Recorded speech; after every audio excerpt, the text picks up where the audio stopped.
Gate 2025, जैसे gate 2024, 25 आप देख सकता है कि हमारा सारे टॉप जो class room runner, basically class room runner मतलब हमारा जो plus class and iconic class है उसका लर्नर है, they did a fantastic job and fantastic result you can see. सबसे इंपॉर्टेंट बात है, अभी आपका 22 मार्च तक अगर आपने खुश रहो कोड मेरा यूज करके अनअकैडमी में सब्सक्रिप्शन लेते हैं तो 9,919 में 12 मंथ का सब्सक्रिप्शन मिल रहा है। 12 मंथ एक पीएसयू का जो सैलरी है ये आपका 2.2 डेज से 4 डेज का बीच में सैलरी होता है। तो मतलब आपका एक महीने का जो सैलरी होगा उसका 2.2 से 4 डेज का सैलरी आपको मांग रहा है। इससे सस्ता में कभी नहीं हो सकता, क्योंकि अनअकैडमी का जो टीचर होता है, एडुकेटर होता है, देश का सबसे टॉप एडुकेटर है। अनअकैडमी एक एडुकेटर का जो पेमेंट करता है अनअकैडमी, वो बाकी जो कोचिंग होता है बाकी जो है उसका 10 एडुकेटर का बराबर है। ठीक है, यहाँ पे एक एडुकेटर का जो पेमेंट होता है वहाँ पे पूरा सबका हो जाता है। इसलिए आपने देखा होगा कि जो देश का टॉप एडुकेटर है वो यहाँ पे अवेलेबल है। ये संघर्ष बैच एंड आक्रोश बैच, बेसिकली संघर्ष बैच 2026 के लिए, that is 4th year and final जो पास आउट स्टूडेंट है, एंड आक्रोश बैच है that is for the student जो 3rd year and 2nd year में पढ़ रहा है उसके लिए है। अब आता है शुरू हुआ है 21 को, तो 21 का जो बैच शुरू है संघर्ष बैच एंड दोनों बैच ही शुरू है। एंड इसमें कुलकर्णी सर पढ़ा रहा है मटेरियल साइंस, मैं पढ़ रहा हूँ powder metallurgy and manufacturing. And अब शुरू हुआ है दूसरा आक्रोश बैच के लिए भी material science and powder metallurgy. तो आप देख सकता है कि जो देश का टॉप एडुकेटर है, मैंने एक बात बताया हूँ, अगर आपने द्रोणाचार्य से अस्त्र का शिक्षा लेंगे तो फिर लड़ाई कैसे होगा, क्योंकि ये मैदान है, यहाँ पे आपको लड़ना पड़ता है, कॉम्पिटिटिव एग्जाम है, यहाँ पे कोई लापरवाही नहीं चलता है। इसलिए जिसका जो सबसे बेस्ट एक्सपीरियंस टीचर है वो अनअकैडमी में है, एंड उसका जो है उसके लिए आप देख सकते हो जो पैनल है ये अनबीटेबल पैनल है, ये दुनिया में और कहीं पे नहीं है। अब ये पैनल में जो है ज़्यादा जो एक्सपीरियंस मतलब जो जहाँ से शुरुआत हुआ था, जब से कोचिंग का इंडस्ट्री शुरुआत हुआ था इस फील्ड में, तब से हम इस फील्ड में हैं, तब से कुलकर्णी सर इस फील्ड में हैं। तो इसलिए ये बात ध्यान रखें कि यहाँ पे जो टीम आपको दिख रहा है ये दुनिया का अभी इंडिया का बेस्ट टीम है, एंड ऑब्वियसली बेस्ट पेमेंट वाला भी है। ठीक है, एंड ये आपका कोर्स फ्लो है, you can see that is the course flow, एकदम स्टैंडर्ड स्ट्रक्चर्ड वे में किया जाता है, किस तरह से हमारा कौन सा कोर्स होगा, कब कौन सा क्लास होगा। अब होता है क्लास एंड आइकॉनिक में क्या डिफरेंस है। पहले तो क्लास में कोई डिफरेंस नहीं होता है, सिर्फ डिफरेंस होता है जिस बच्चे को अंदाजा नहीं है कि भाई कैसे पढ़ना है, क्या पढ़ना है, उसके लिए एक मेंटर अलाउ किया, मेंटर जो है दिया जाता है फ्रॉम द अनअकैडमी, एंड उसको मेंटर से आप बार बार बात कर सकते हो, मेंटर से आपने टाइम स्लॉट बुक कर सकते हो, मेंटर से टाइम स्लॉट बुक करके उससे बात कर सकते हो। ये चीज़ आपको मिलेगा किसमें, आइकॉनिक में। इसलिए आइकॉनिक में थोड़ा सा पेमेंट ज़्यादा है, बट पढ़ने का सारे दोनों में सेम रहता है, सिर्फ आपका इसमें मेंटर मिलता है। और कोई बेनिफिट, एक्स्ट्रा बेनिफिट एक है, जैसे आपका मटेरियल मिलता है वो मटेरियल आइकॉनिक वाले को प्रिंटेड मिलता है और यहाँ पे आपको सॉफ्ट कॉपी मिलता है। तो इसलिए आप जो है अगर आपका थोड़ा सा पैसा का प्रॉब्लम नहीं है तो आप इसको आइकॉनिक है, उसे बहुत ज़्यादा पैसा तो है नहीं, अगर हमने इसका 2 दिन का मांग रहा है उसमें 3 दिन का मांग रहा है, इस टाइप का ही होता है, थोड़ा बहुत उसका पैसा इसलिए क्योंकि मेंटर को हमें पेमेंट करना पड़ता है। अब आता है कि an investment in knowledge page the best interest. तो मैंने बताया हूं कि आपका जो पेमेंट है, आपका जो आफ्टर द जॉब जो पेमेंट होगा वो पेमेंट का 2 दिन का सैलरी से 4 दिन के बीच में, क्योंकि जैसे कुछ पीएसयू में ज़्यादा पेमेंट होता है, कुछ पीएसयू में कम पेमेंट होता है, तो इतना तो देना बनता है, और इतना से जो है आपको इससे सस्ते में कभी मिल भी नहीं सकता। बोला सर मिल जाए तो घटिया मिलेगा, फिर आपका 1 साल लगेगा, 2 साल लगेगा, तब 40 लाख का चूना लगता है। इसलिए हम सजेस्ट करते हैं कि ये जो चीज़ है ज्वाइन करें, एंड 21 को बैच शुरू हुआ है उसी में ज्वाइन करें। अगर आपका बाद में आप देख रहे हो तो हमारा 28 को भी एक बैच आएगा, तो उसमें भी आप ज्वाइन करें। चलो खुश रहो, एंड ध्यान रखें this is the minimum price, इससे कम में कभी नहीं हो सकता। ये लोएस्ट प्राइस, ये बार इससे कम में अनअकैडमी प्लेटफॉर्म में कभी भी नहीं मिला है। प्राइस हाइक हो जाएगा, इसलिए अभी ज्वाइन करें एंड खुश रहो। मेरा कोड है, इसको कोड को यूज करें एंड ज्वाइन करें। गेट 2025 का रिजल्ट आ चुका है। इसके बाद सबसे पहला जो क्वेश्चन आता है, सर ये स्कोर कार्ड लेके हम क्या करें। और जो स्कोर कार्ड आपको आएगा आईआईटी रुड़की 28 मार्च को आपको score card downloadable score card देंगे। उसके बाद ही ये सब प्रोसेस शुरू होगा जो अभी डिस्कस कर रहा हूं। इसमें बहुत ज़्यादा डिसीजन का विषय होता है, जो ये सब किया नहीं उसके लिए बहुत बड़ा क्वेश्चन मार्क आ जाता है कि कैसे करें, अब क्या करें। ठीक है, तो ये वीडियो जो मैं बना रहा हूँ ये ऑब्जेक्टिव एक ही है कि एकदम क्रिस्टल क्लियर आइडिया हो जाए कि हमें करना क्या है। सबसे पहले गेट का स्कोर कार्ड आपको डाउनलोड करना है, चाहे कुछ भी स्कोर आया हो, कम आया हो, ज़्यादा आया हो, जो भी आया हो। 28 को जब आईआईटी रुड़की ने ये अपलोड करेगा तो सबसे पहले डाउनलोड करके सेव करे। अपना मेल में एक कॉपी जरूर सेव करके रखे, अपना डाउनलोड में सेव करे, अपना मोबाइल में सेव करे, और उसके बाद एक प्रिंट आउट आप जरूर घर में रखे। मतलब टोटल जो चीज़ है कहीं से खो नहीं जाए। ठीक है, पहले एक डाउनलोड करना जरूरी है स्कोर कार्ड, क्योंकि ये 1 साल का नहीं है। चाहे खराब भी आया है आपको अगले साल उसको मांगेगा कि कहाँ तुम्हारा रजिस्ट्रेशन नंबर था, क्या तुम्हारा वो था, क्या तुम्हारा मार्क्स आया था, वो आपको अगले साल मांगेगा। कि गेट एक बार दिया तो ये डॉक्यूमेंट आपको 100% प्रिजर्व करना पड़ेगा। कुछ बच्चे को लगता है अच्छा इस बात तो मेरा अच्छा नहीं है, इसको फेंक दो। ठीक है, डाउनलोड ही मत करो। अगले साल बोलेगा तुम्हारा आईडी क्या था, मुझे पता नहीं। ये पता नहीं से कोई रूल जो है ये नहीं होता है। इंडिया में कोई भी रूल आपको पढ़ाया नहीं जाएगा, लेकिन आप अगर बोलेंगे पता नहीं तो कोर्ट बोलता है कि तुमको पता होना चाहिए। ठीक है, ये हमारा सबसे बड़ा कमी है, लेकिन ये कमी के साथ ही चलना है। ये ध्यान रखें कि आप बोलेंगे मेरा पिछले साल का कौन सा था पता नहीं, इसलिए मैंने क्या बोला 3-4 जगह में इसको स्टोर करना है। एक तो अपना ईमेल आईडी में स्टोर करना है, एक तो आपका जो कंप्यूटर है कुछ भी उसका डाउनलोड करना है, एक आपका मोबाइल में स्टोर करना है, एक फोटोकॉपी मतलब एक उसका प्रिंट आउट लेके घर में रख देना है, वो आपका जो भी डॉक्यूमेंट है उसके साथ। ये सबसे पहले काम कर ले, क्योंकि लाइफ में कभी भी 3 साल तक तो चाहिए ही चाहिए। 3 साल तक अगर इस साल आपका खराब हुआ, अगले साल अच्छा हुआ, आप बोलोगे पिछले साल का मुझे याद नहीं है, नहीं होगा, आपको मांगा जाएगा, आपको देना पड़ेगा। इसलिए सब पहले तो डाउनलोड कर ले, डाउनलोड करके इसको पहले प्रिजर्व करे। कुछ भी आया हो गेट का स्कोर कार्ड डाउनलोड करे। दूसरा बात हो रहा है कि जिसका भी मार्क्स आपका अच्छा है, जैसे जनरल कैटेगरी का मैंने बोला हूं कि 70 से अच्छा है, आपको पीएसयू मिल जाएगा। जिसको अगर SC ST कैटेगरी का 60 के ऊपर मिल जाएगा। अगर OBC कैटेगरी है तब भी हम 70 69 ऐसे मान के चले, वो ज़्यादा फर्क नहीं उसमें पड़ता है। EWS कैटेगरी है तब भी हम 70 69 ऐसे ही रहेगा, उसमें ज़्यादा मार्क्स का फर्क नहीं पड़ता है। अब बात हो रहा है कि इसके बाद जो बच्चे हैं, जो आपका IIT जाना है, आपको NIT जाना है, आप ध्यान रखें यहाँ पे आपको एक समुंदर में छोड़ दिया गया कि whatever you have to decide you have to apply. अब सबसे बड़ा बात है कि जैसे आपका कोप का मैं बात कर रहा हूँ, यहाँ पे 24 इंस्टीट्यूट है, 24 जो IIT है उसमें एडमिशन अगर आपको लेना है, आपको 24 अप्लाई करना है एंड उसके बाद एक कोप में भी अप्लाई करना है। मतलब आपको 25 एप्लीकेशन फॉर्म भरना है उसके लिए, सिर्फ IIT के लिए। अब NIT के लिए बाद में आएगा, CCMT उसके लिए अलग। मतलब ऐसा है कि अभी आपको सारा दिन रात फॉर्म ही भरते रहना है। ये भी ध्यान रखें कि आपको 24 IIT के लिए 24 फॉर्म भरना है और उसके साथ एक कोप का फॉर्म भरना है। इसका तो 25 फॉर्म इसका हो गया।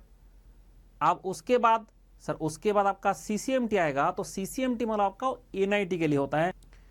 अब उसके बाद जो है पहले CCMT भरेंगे, उसके बाद यहाँ पे जो सबसे इंपॉर्टेंट बात होता है कि जो PSU का फॉर्म आएगा PSU के लिए, उसके लिए जो PSU आएगा, तो PSU के लिए क्या है ना, अभी जितना भी PSU ने नोटिफाई एक एक नोटिफिकेशन आएगा उसका कि गेट के थ्रू रिक्रूटमेंट होगा। पहले नोटिफाई किया था उससे आपका रजिस्ट्रेशन नहीं खुला था। आपको हर जो PSU है जिसको भी मिलने का उम्मीद है उसमें। अब सवाल होता है सर हमें कैसे पता चलेगा मिलने का, मुझे उम्मीद है नहीं है। एक ही चीज में फोकस करना है, that is get score. Last year का गेट स्कोर हमारे पास अवेलेबल है और वो स्कोर देख देख के हम बात करेंगे। गेट स्कोर से ही बात होगा, ना तो मार्क्स से मतलब है ना तो रैंक से। कान खोल के सुन लो, मार्केट में भ्रमित मत हो जाना कि पिछले साल का मार्क्स कम था इस बार ज्यादा हो गया, रैंक कम था रैंक ज्यादा हो गया। रैंक से कोई मतलब नहीं है, मार्क्स से कोई मतलब नहीं है। Only score matters, and score जो आया आपका उसी से पिछले साल का जो स्कोर था इस साल का जो स्कोर है वो सारे रिलेटेबल है। इसलिए वो जो स्कोर बनाया जाता है वो एक साल का नहीं, लास्ट 3 ईयर्स का डेटा को कंपाइल करके स्कोर बनता है। इसलिए आपका जो स्कोर है वो हमेशा पिछले साल का भी, इस साल का भी, अगले साल का भी, और जो काट ऑफ भी गया था वो सारे स्कोर से हमें चेक करना होता है, ना कि मार्क्स से, ना कि रैंक से। सारे बच्चे लगे होते हैं रैंक कितना आएगा, रैंक कितना आएगा। भाई तुम्हारा रैंक से कोई मतलब नहीं है, कितना मार्क्स आया उससे भी कोई मतलब नहीं है। अभी सिर्फ गेट और IIT, NIT एंड जो PSU है एक ही चीज जानता है, that is your GATE score.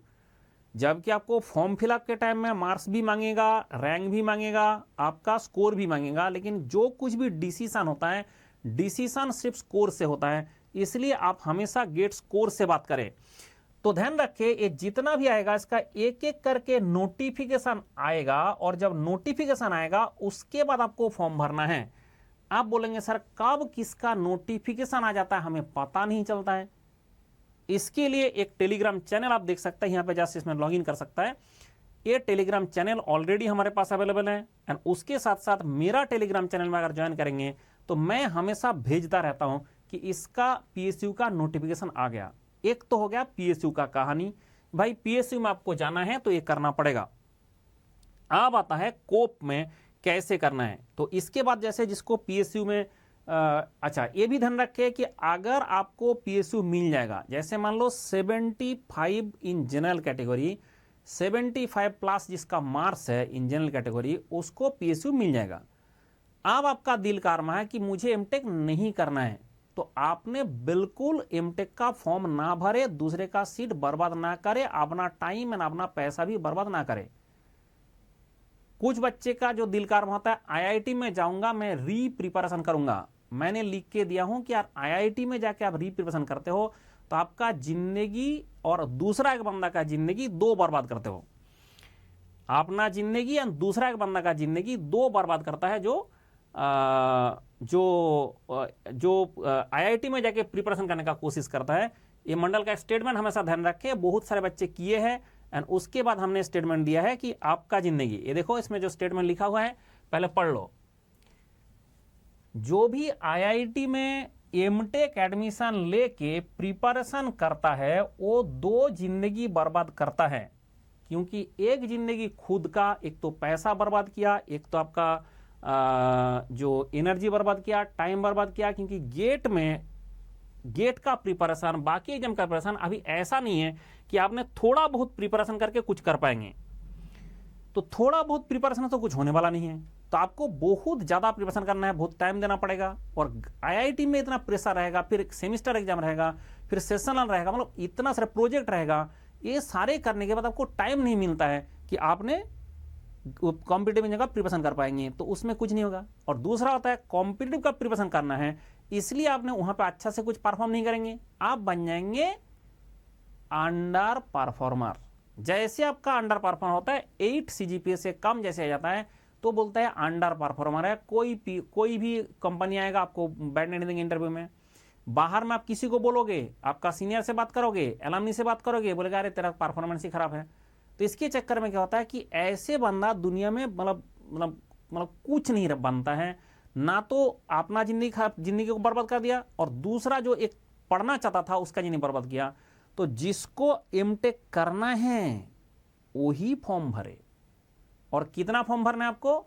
25, 24 IIT का, IIT ISC मिला के टोटल 24 है। और यहां पे आपका होता है कोप का कितना है? 1, तो मिला के 25 फॉर्म आपको भरना है। तो सबसे पहले ध्यान रखें कि कोप का सबसे पहले रजिस्ट्रेशन करें। कोप का रजिस्ट्रेशन द फर्स्ट थिंग जो आपको करना है। एंड कोप के थ्रू जो हमारा आया है, यहाँ पे आप देख सकते हैं नाम लिख दिया IIT Bombay, IIT Bhubaneswar and एक PSU है पब्लिक सेक्टर। आपका एक ही PSU अभी तक आया है, NPCIL, ठीक है, ओनली वन PSU है NPCIL, जो इसके थ्रू कॉमन पोर्टल के थ्रू ही करेगा। आप बोलेंगे सर ऐसा क्यों किया गया, व्हाई इट इज रिक्वायर्ड? क्योंकि ऐसा होता है कि जिसका अच्छा स्कोर आया है वो क्या करेंगे, IIT बॉम्बे में एडमिशन ले लिया, IIT IISc में ले लिया, IIT दिल्ली में भी ले लिया, हर जगह में एडमिशन ले लिया। अब क्या हुआ, बाकी बच्चों को मिल ही नहीं रहा है। तो इसलिए ये बहुत अच्छा सिस्टम है कि भाई तुम अप्लाई तो करो, तुमको बेंगलोर जाना है बेंगलोर में अप्लाई कर दो, बट डिसीजन होगा तुम्हारा कोप में। कोप कोई ये नहीं कर रहा है कि मैं इवन जो कोप है आपको यहाँ पे कोई मेरा चॉइस क्या हो भी नहीं भरना है, चॉइस आपका बेंगलुरु में भरना है। और ये भरेंगे तो कोप बोलेगा भाई ठीक है तुमने आया, और ये ऐसे इंटीग्रेटेड सॉफ्टवेयर बनाया इन लोगों ने कि आपने जो 24 अप्लाई करोगे उस 24 एप्लीकेशन में आप क्या क्या भर रहे हो इसको डेटा कोप के पास आ जाएगा। सबसे खुशी का बात यह है कि अच्छा सिस्टम बनाया कि आपने बेंगलोर में क्या क्या भरा, डिजाइन पहले भरा, उसके बाद आपने थर्मल भरा, उसके बाद क्या भरा आपने, वो सब सारे डेटा कोप के पास खुद आ जाएगा। आपको वहां पे अलग से भरने का जरूरत नहीं है, एक ही बार आप भरेंगे। बट ये इंटीग्रेटेड सॉफ्टवेयर है, उसके चक्कर में बेंगलोर से आप फॉर्म भर रहे हो लेकिन वो डेटा कोप के पास आ जा रहा है। आपने भिलाई का फॉर्म भर रहे हो वो डेटा आपका कोप के पास आ रहा है, आपने IIT बॉम्बे का फॉर्म भर रहे हो वो डेटा कोप के पास आ जा रहा है। जैसे आ जा रहा है तो आपको फॉर्म जहां भी भरेंगे, आप बोला मुझे 24 में नहीं जाना, मुझे ऐसे में नहीं जाना है, तो उसका मत भरो फॉर्म। ये मैंडेटरी नहीं है कि आपको सारे ही फॉर्म भरना है, 25 फॉर्म भरना है, मंडल बोला था ठीक है, इसलिए 25 भर दो, ऐसे नहीं। आपको बोल रहा है मुझे IIT हैदराबाद में नहीं जाना है, तो जो जिसमें जाना ही नहीं है उसका फॉर्म ही क्यों भरोगे, तो उसमें मत भरो, क्योंकि इसमें पैसा भी लगेगा, कुछ पैसा भी लगता है। इसके चक्कर में आपका IIT मंडी में मुझे नहीं जाना है, पड़क्कड़ में नहीं जाना है, पटना में नहीं जाना है, अब जिसको जिसमें जाना है आप उसी का फॉर्म भरेंगे, और जिसमें आप नहीं जाओगे ना, आप नहीं फॉर्म भरोगे, उसका कोप के पास आएगा भी नहीं क्योंकि तुमने उसका फॉर्म ही नहीं भरा, आपके पास ऑप्शन भी नहीं आएगा। अब ये बहुत अच्छा सिस्टम बनाया गया, तो इसलिए आपका जो एमटेक एडमिशन के लिए ये चीज जरूरी है। और एमटेक करना कितना जरूरी है, बीटेक करके हमारे पास कोई टेक्निकल नॉलेज नहीं होता है, हम लेबर टाइप का काम कर सकता है, लेकिन एमटेक करने के बाद अगर टॉप IIT साहब ने किया तो वो आपने सही वाला टेक्नोक्रेट बनता है, जिसका बचपन से दिल कारवा था मैं टेक्निकल काम करूंगा, मैं टेक्निकल काम करूंगा, मेरा कोर वर्क करूंगा, मैं सॉफ्टवेयर का नहीं करूंगा। ये सब जो कोर वर्क होता है वो एक्चुअल में जो टॉप IIT में एमटेक करने के बाद मिलता है। IISc पहले आएगा, उसके बाद टॉप IIT आएगा। अब आपको बोला गया कि सर ये जो एमटेक एडमिशन है वो एडमिशन आपका ये तीनों 2023, 24, 25 सारा गेट स्कोर से होगा। अगर आपने बोला मैंने तो 2025 का ही गेट दिया, मैं तो बाकी पीछे दिया ही नहीं था, कोई दिक्कत नहीं, आपने 25 का ही भरोगे। लेकिन अगर आपने यहाँ पे किया था, एग्जाम दिया था, तो आपको सारा फॉर्म भरना है, सारा डेटा भरना है कि मेरा 2023 में कितना स्कोर था, 2024 में कितना स्कोर था, 2025 में कितना स्कोर था। इसलिए मैं बोला इसको सेव करना जरूरी है। और जिसने 2023 नहीं दिया कोई बात नहीं, आपने नहीं दिया तो उसके पास भी डेटा नहीं है ना। अगर इसमें अगर आपका नेम धम का कोई मिसमैच होता है, उसका IIT बोला है कि आप उसको कंटिन्यू कर सकता है। लेकिन ये भी ध्यान रखिए, जो कोप का जो सबसे इंपॉर्टेंट बात हो रहा है कि जो कैंडिडेट रजिस्ट्रेशन करेगा उस टाइम में, हाँ, अब होता है कि भाई हमने सारे फॉर्म भर दिया जितना मुझे भरना था, ठीक है, अब कैसे डिसाइड होगा कि कौन कौन सा मुझे भरना है, उसके लिए मैंने पोस्ट गेट काउंसलिंग वीडियो बना रखा हूं। वीडियो नहीं, आपका ऑनलाइन में मैं किया था, तो आप मेरा वो वीडियो देख सकता है कि किस में भरना है मुझे, आपका स्कोर के अकॉर्डिंगली मैंने बता चुका हूं किस किस में आपको भरना है, और वो वीडियो आप देख ले। एंड उसके बाद आप देख सकते हैं कि यहाँ पे आपका जो रजिस्ट्रेशन करना है, सिर्फ कोप में रजिस्ट्रेशन करने के बाद, ये सारे सिम ये लोगों ने दे रखा है, तो रजिस्ट्रेशन करने के बाद आपका आ जाएगा खेल, ठीक है, सारे बता दिया। हाँ, जो सबसे इंपॉर्टेंट बात है, the candidate should apply separately to the respective institutes for MTech admission. इसमें 24 इंस्टीट्यूट है, आप मैक्सिमम 24 फॉर्म भर सकते हैं, 24 IIT का फॉर्म भर सकता है, लेकिन इट इज नॉट मैंडेटरी। आपने जिस इंस्टीट्यूट में एडमिशन लेने का सोच रहे हो सबका भरना है, कि अगर मुझे मिले मैं इसमें एडमिशन जाऊंगा तो वो भरना है। अगर किसी ने बोला मुझे सब में जाने का इच्छा है तो सब भरना है, और अगर आपको बोला नहीं मुझे तो 2 में जाने का इच्छा, सिर्फ आप 2 का ही भरेंगे, अगर मुझे 3 में जाने का इच्छा मुझे 3 का ही भरेंगे। तो आप उस तरह से ये जो IITs है उसका ये देख सकता है।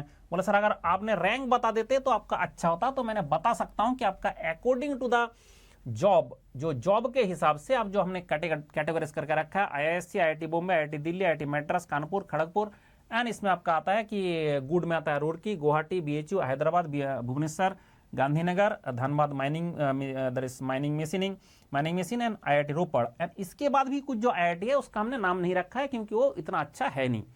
तो इसलिए आप यहां से देख सकते हैं कि कौन सा फॉर्म भरना है और कौन सा किसका रैंक में ये करता है और कहां कहां आप जाना चाहते हैं। उसके बाद आप बोले सर स्पेशलाइजेशन, जब स्पेशलाइजेशन का बात आएगा तब जाके आपका जॉब के हिसाब से आपका ये स्पेशलाइजेशन है। आईआईटी बॉम्बे आईयूआर, IISc management design system design, IIT Kanpur industrial engineering operation research, industrial all top IITs, data science and MDes है।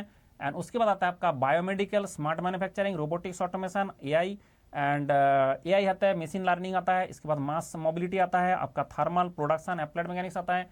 एंड उसके बाद कैड कैम भी आता है यहाँ पे। एक आता है आपका rubber technology, polymer technology, entrepreneur. ये सारे जो है आपके पास मिलेगा ऑप्शन। हर आईआईटी में सब नहीं है, बट जो जो ब्रांच है उस तरह से मैंने सीक्वेंस करके रखा हूँ। और अगर आपको बाद में पीएचडी करना है, जो पीएचडी करना चाहते हो उसके लिए रहेगा design, thermal, production and applied mechanics, ये सीक्वेंस, क्योंकि ये सब जगह में ये सारे जॉब के हिसाब से हमने कैटेगराइज करके रखा है जो आपके सामने मैंने दिखाया। तो ये चीज आपको पता चल गया कि क्या किस में हमें जाना चाहिए और किस में फॉर्म नहीं भरना चाहिए। You have to decide from this table and उसके बाद आपको जाना होगा इस टेबल में, ठीक है। तो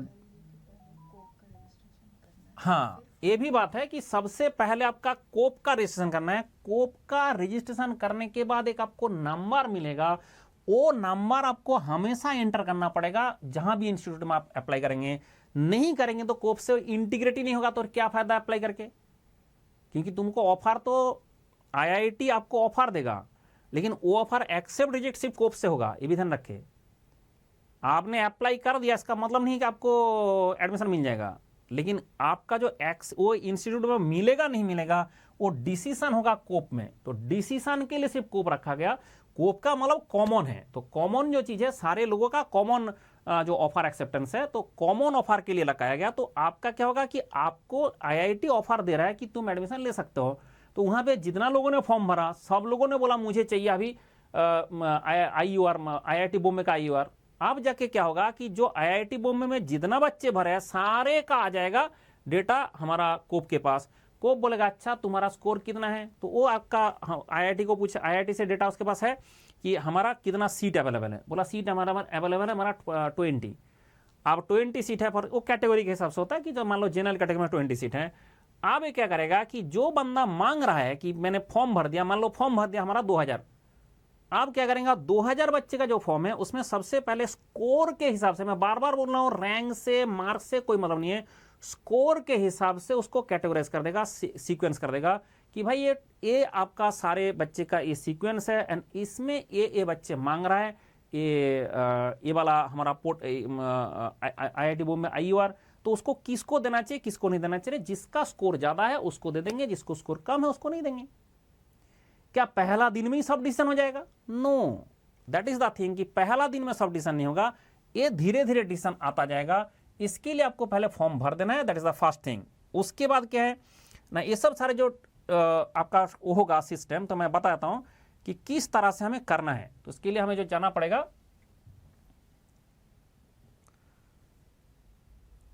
सबसे पहले ध्यान रखिए कि जब आपने अप्लाई कर दिया, आपका काम खत्म हो गया, भाई मुझे 10 आईआईटी में जाना है, तो 10 का आपने अप्लाई कर दिया, कोप का अप्लाई, पहले कोप उसके बाद 10।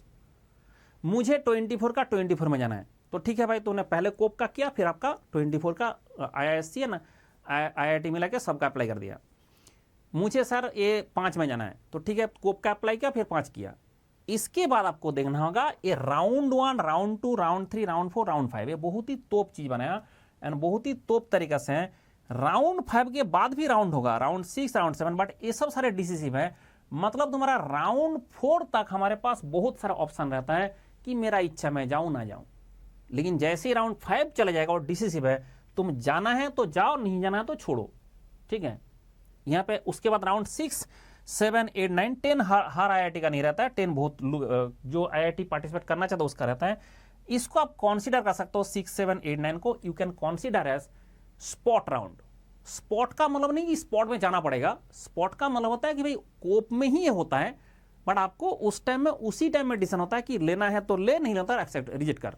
ठीक है, इस टाइप का आता है इसमें सिस्टम कि तुमको लेना है तो एक्सेप्ट करना है, नहीं करना है रिजेक्ट करना है। तो ये जो चीज है ये आपका 5 राउंड से 5 के बाद आ जाएगा कि इधर तो एक्सेप्ट और रिजेक्ट, फिर आपका 6 में आ जाएगा इधर तो एक्सेप्ट और रिजेक्ट, 7, 8, 9 तक चलेगा, लेकिन 10 जो है सारे IIT के लिए नहीं है। तो इसलिए आपको ध्यान रखें कि पहला जो राउंड है, first round, second round, third round and fourth round तक आपके पास ऑप्शन होता है कि मेरा इच्छा है मैं एक्सेप्ट करूंगा, मैं रिटर्न कर दिया कि मैं इसमें जाना चाहता हूं।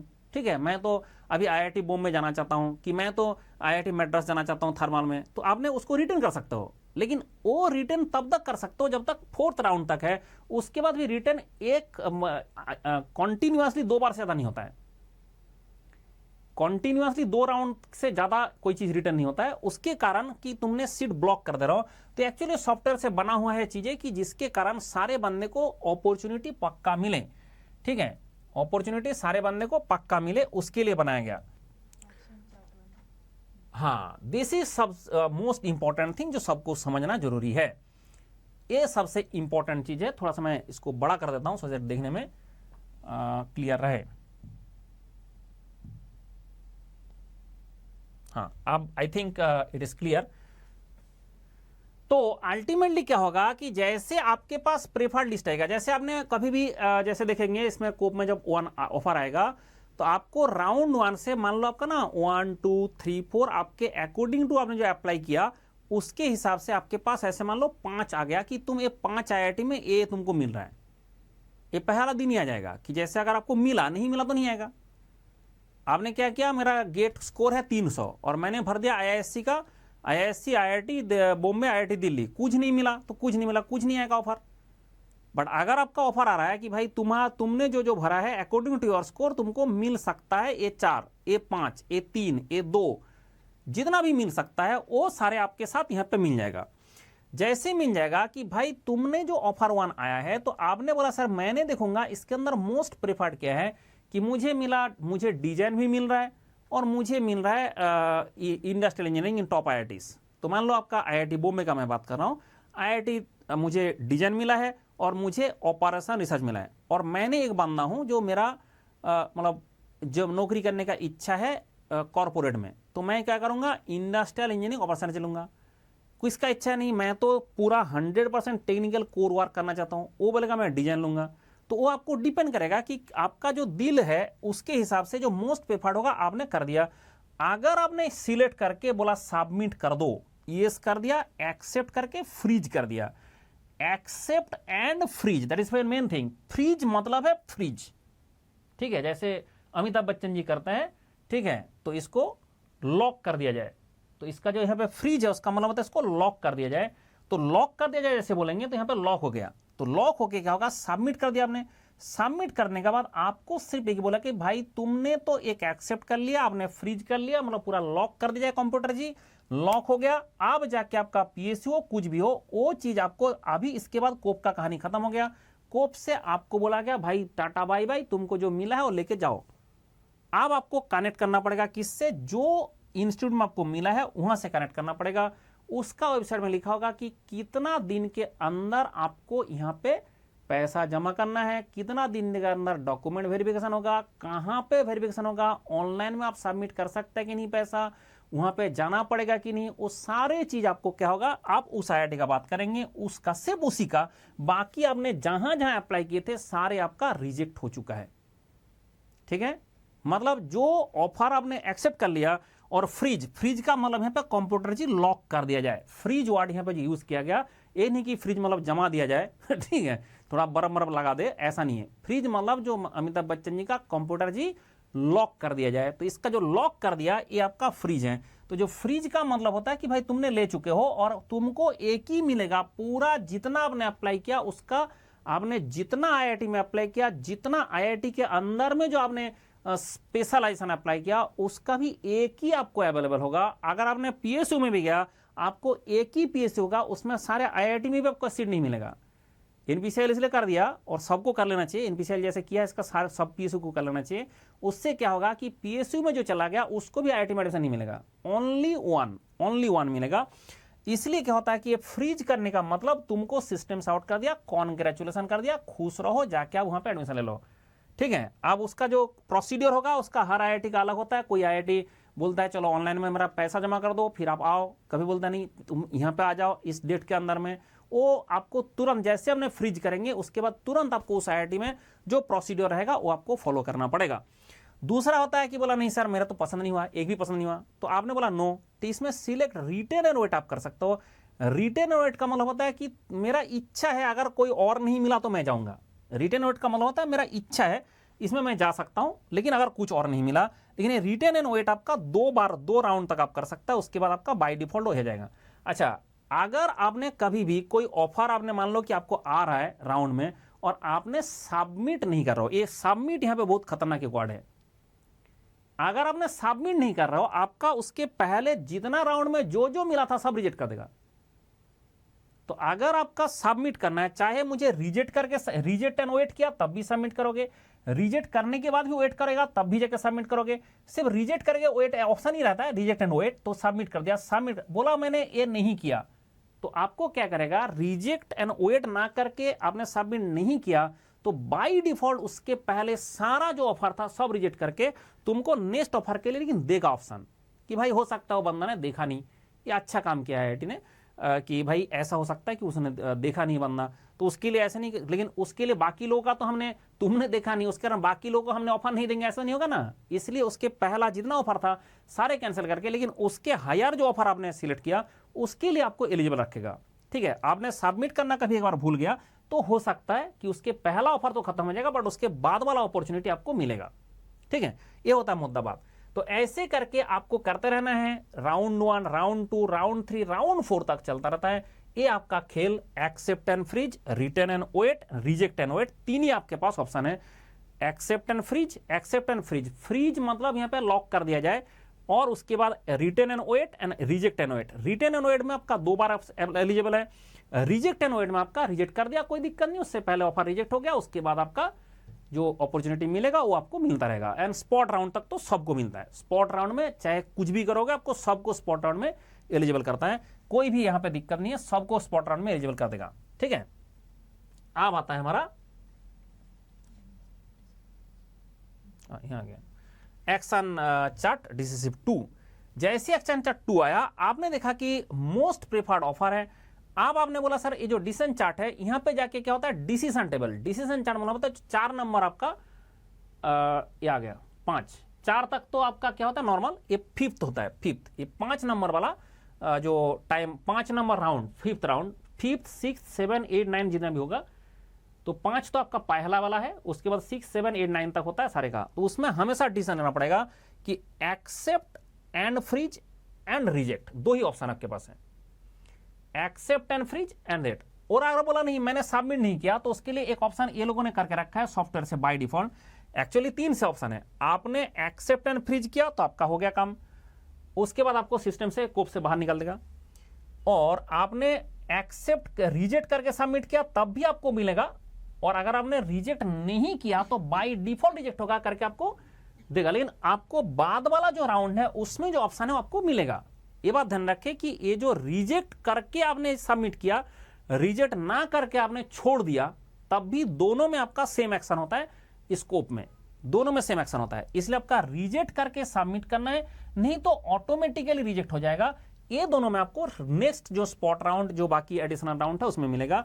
ये जो स्पॉट राउंड है उसमें आपका 5 6 7 8 9 6 7 8 9 इसमें होता है, कभी कभी 10 तक जाता है, और 10 वाला जो है वो आपका सारे आईआईटी का नहीं होता है। ठीक है, तो यहां पे आप बोलेंगे सर जो डीसीसी वाला चीज होता है जो आपका 5 राउंड के बाद शुरू हो रहा है, 5th राउंड से शुरू हो रहा है, 5th राउंड से आपके पास 3 ही ऑप्शन है। इन 3 ऑप्शन के अंदर में आपका एक है एक्सेप्ट वाला एंड 2 है रिजेक्ट वाला ऑटोमेटिक, एंड तीसरा जो है उसके नेक्स्ट इसमें चला जाएगा। तो ये बहुत ही सिंपल सिस्टम है, अगर समझने में समझ लिया आपने ये जुगाड़ तो आपको कोई दिक्कत का विषय नहीं है, जो भी आता रहेगा। आप दूसरा बात हो रहा है कि सर हम कैसे डिसीजन ले, इसमें जाना चाहिए नहीं जाना चाहिए, उसके लिए मंडल है ना, ये मेरा सारा इसका काम रहता है। जब तक सबका एडमिशन होके पूरा के पूरा बच्चे एडमिशन होके इंस्टीट्यूट चला नहीं जाता है तब तक हमारे पास आता रहता है कि सर मैं एक्सेप्ट करो नहीं करो, लेकिन जब भी मुझे भेजना है तो पहले आपको स्कोर कितना है, उसके बाद आपने कौन कौन सा भरा, उसके बाद आपका कैटेगरी क्या है ये लिख के मुझे भेजना, तब जाके मैं बता दूंगा कि कौन सा आपको एक्सेप्ट करना चाहिए, कौन सा आपको रिजेक्ट करना चाहिए, कौन सा आपको चूज करना चाहिए। ये मेरा इंटरनल जो बाद में होता है कि स्टूडेंट का पर्सनल गाइडेंस में आता है, लेकिन अभी तो आपको सबके लिए सेम चीज है जो भरना है, एंड उसके बाद ये चीज होगा कोप का पूरा कहानी। तो मेरे हिसाब से मैंने सब कुछ कवर कर चुका हूं, ठीक है, जो जो आपका करना है।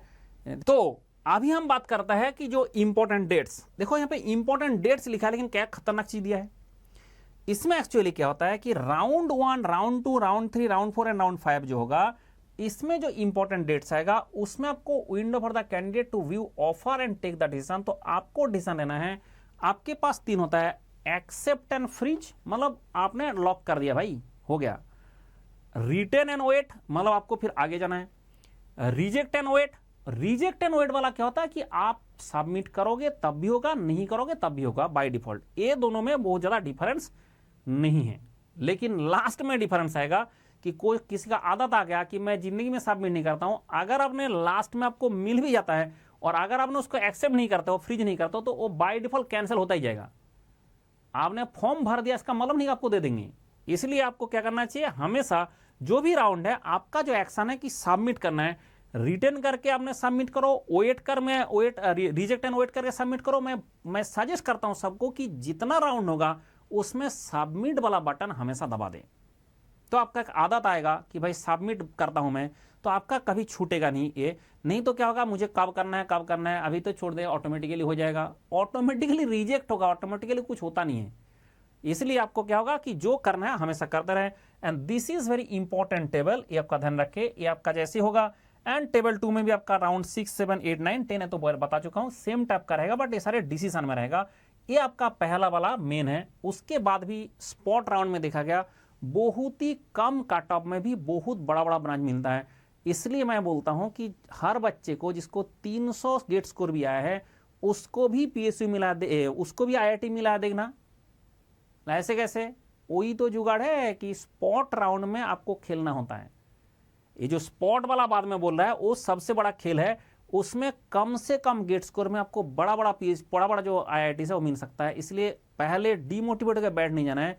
जिसको एमटेक करने का इच्छा है आपको हर अपॉर्चुनिटी मिलेगा, हर अपॉर्चुनिटी मिलेगा। एंड पहले जो राउंड है उसमें दुखी होंगे जिसका स्कोर कम है, बट जितना आगे बढ़ते जाएंगे उतना आप खुश होंगे कि इसके कारण क्या होता है कि जो बंदा कुछ बंदा ना जॉब उसमें अप्लाई नहीं किया, मतलब अप्लाई नहीं किया तो हो गया, और अप्लाई किया उसको ऑप्शन को सिलेक्ट नहीं किया फिर उसका भी हो गया। तो इसके चक्कर में क्या होगा, जब आप अप्लाई करेंगे तो उस टाइम में बहुत ध्यान से सीक्वेंस में भर देना। एंड उसके बाद जैसे आपका डिजायर्ड वाला वो मिल जाता है उसके बाद हाँ आप प्लेसमेंट होता है नहीं होता है क्या नहीं होता है वो सारे मंडल का बात है, वो आपको मैंने पहले थोड़ा बता चुका हूं। एंड उसके बाद जब आता रहता है तब मुझे पता है कि कहां पे प्लेसमेंट होता है कहां नहीं होता है, वो हम बता सकते हैं, लेकिन ऑप्शन मिले तब ना। तो इसलिए मैं सजेस्ट करता हूं सबको भरना चाहिए, सो दैट हमें जिसको एमटेक करने का इच्छा है, जिसको इच्छा ही नहीं है उसको छोड़ दो। भाई मुझे एमटेक करने का इच्छा ही नहीं है, मेरा दिल का अरमान नहीं है, तो जिसका दिल का अरमान नहीं है तो उसको तो छोड़ दिया जाए, लेकिन जिसको एमटेक करना है उसके लिए चीज हमारा देखना है। तो यहां पे सबसे इंपॉर्टेंट बात है कि contact us, that is very important, क्योंकि इसमें जो आपको कुछ भी दिक्कत होगा, दिस इज द cop25.gate@iisc.ac.in। ये हमेशा ये चीज है कि IISc क्यों करा रहा है, क्योंकि जो प्रीवियस इंस्टीट्यूट है उसको रिस्पॉन्सिबिलिटी दिया जाता है कि तुम कोप कराओ, हम करा रहा है गेट एग्जाम। तो अभी कौन कर रहा है, अभी गेट एग्जाम करा था रूरकी, तो उससे पहले साल गेट एग्जाम कराया था IISc, इसलिए इसको दिया गया। तो ये कोप वाला काम ये करेंगे, ठीक है, क्योंकि ईमेल और ये हमेशा ये ईमेल आईडी आप रखे, कोई भी दिक्कत है इसमें करें। एंड आप कॉल भी कर सकता है, ये नहीं कि हर जगह में मंडल बैठा हुआ है कि कभी भी कॉल कर दो कभी भी मैसेज कर दो ठीक है। ये आपको टाइम दे रखा गया 10 बजे से 12:30 PM एंड 2:30 PM से 5:30 PM, यही टाइम है, और वो भी मंडे टू फ्राइडे। एंड ये ध्यान रखे, दिस इज टेलीफोन एटिकेट्स में भी आता है कि 10 बजे से पहले किसी को आप कॉल नहीं करे एंड 5:30 के बाद किसी को कॉल ना करे, ये भी एक टेलीफोन एटिकेट्स में आता है। हमारा आपका गर्लफ्रेंड नहीं है कि रात को 2 बजे कॉल कर दे, ठीक है। तो इसलिए मंडल ने देके रखा है कि लोगों को लगता है कि अच्छा तो मंडल को तो हम कभी भी मैसेज कर सकते हैं 24/7, तो इसका मतलब इसको भी लोग कर दें, ऐसे नहीं है। ईमेल आप किसी भी टाइम में कर सकता है, लेकिन ये जो टाइम है ये टाइम आप मेंटेन करके बात करें, नहीं तो फिर दिक्कत हो जाएगा। बंदा बोला मैं फ़ोन किया उठाया ही नहीं, भाई ये टाइम है उसके हिसाब से, मंडे टू फ्राइडे होगा, एंड उसके बाद आप कभी भी कर सकता है। बोला सर कौन सा नंबर है, ये आपका फ़ोन नंबर 2 दे रखा है क्या, ये आपका IISc का है तो ना बेंगलोर का फ़ोन नंबर है, एंड ये आपका एड्रेस है, वहाँ पे जा भी सकता है, बट जाके कोई फायदा नहीं होता है। ईमेल करना है और फ़ोन करना है, यही 2 से काम होता है। तो ये आपका पूरा कहानी है जो सोच विचार करना है, तो इसके हिसाब से। और बाकी कोई भी क्वेरी है, अगर कोई भी रह गया, मेरे हिसाब से मैं पूरा कंप्लीट कर चुका हूँ कोप के बारे में एंड कैसे होता है, एंड CCMT के बारे में और एक वीडियो मेरा आएगा। पहले इशू खत्म होने दो तभी तो CCMT होगा। तो CCMT के बारे में कैसे करना है, क्या फॉर्म भरना है, कैसे फॉर्म भरना है, वो भी हम डिस्कस करेंगे, लेकिन जब CCMT आएगा तब, नॉट नाउ। तो आपका NIT के लिए होता है और आपका IIT के लिए हो रहा है, तो IIT एंड NIT मिला के पूरा खेल होता है। एंड उसके बाद आता है PSUs। तो PSUs का तो एक एक अलग ही होगा, क्योंकि एक ही NPCL है, स्कोप में आएगा, बाकी सारे तो अलग से आएगा। बट CCMT का बाद में आएगा। अभी इसका कोई भी अगर पर्सनल डाउट होता है मुझे व्हाट्सएप कर देना, 24/7 व्हाट्सएप करना अलाउड है, फ़ोन करना मेरा भी वही है ठीक है। फ़ोन तो मेरा करना ही नहीं है कि मैं क्लास में रहता हूँ, उसमें भी फ़ोन नहीं उठा सकता हूँ। फिर आप बोर हो जाओगे कि सर मंडल फ़ोन ही नहीं उठा रहे। भाई मैं क्लास में रहूँगा, अभी वीडियो बनाऊँगा, मैं पढ़ाई करता हूँ, तब भी मैं फ़ोन नहीं उठाता हूँ, ठीक है। भाई खुद को भी तो पढ़ना पड़ता है, खुद को भी तो मेंटल डेवलप करना पड़ता है, तो वो सब चीज़ के टाइम में मैंने भी फ़ोन नहीं उठाता हूँ। तो इसलिए आपको क्या होगा, जस्ट व्हाट्सएप कर दे तो आपको सब कुछ जो आपका डिग्री रिक्वायरमेंट है हम पूरा आपको आंसर देता रहता है। चलो खुश रहो, एंड खुश होके एक काम करो, ठीक से वीडियो देखो पूरा, एंड उसके बाद काम करो, ठीक है। और एक बात मैं कहूँगा कि जब भी आप कोप भी भरते हैं, इसमें भी जो जितना भी मैंने डेटा दिखा रहा हूँ, ये ना यहाँ से पढ़ना एक बार। मैंने बता दिया, मैंने वीडियो बना दिया पूरा, इससे हो जाएगा, लेकिन उसके बाद ये जो चीज़ यहाँ पे लिखा रहता है रिटेन वाला, एक बार पढ़ने का आदत जरूर है। ये रिटेन वाला जो चीज़ है सारा एक बार पढ़ना। मेरे वीडियो से आपको पूरा समझ में आ गया करना क्या है, लेकिन उसके बाद भी ये पढ़ना जरूरी है, ठीक है। खुश रहो, बाय बाय।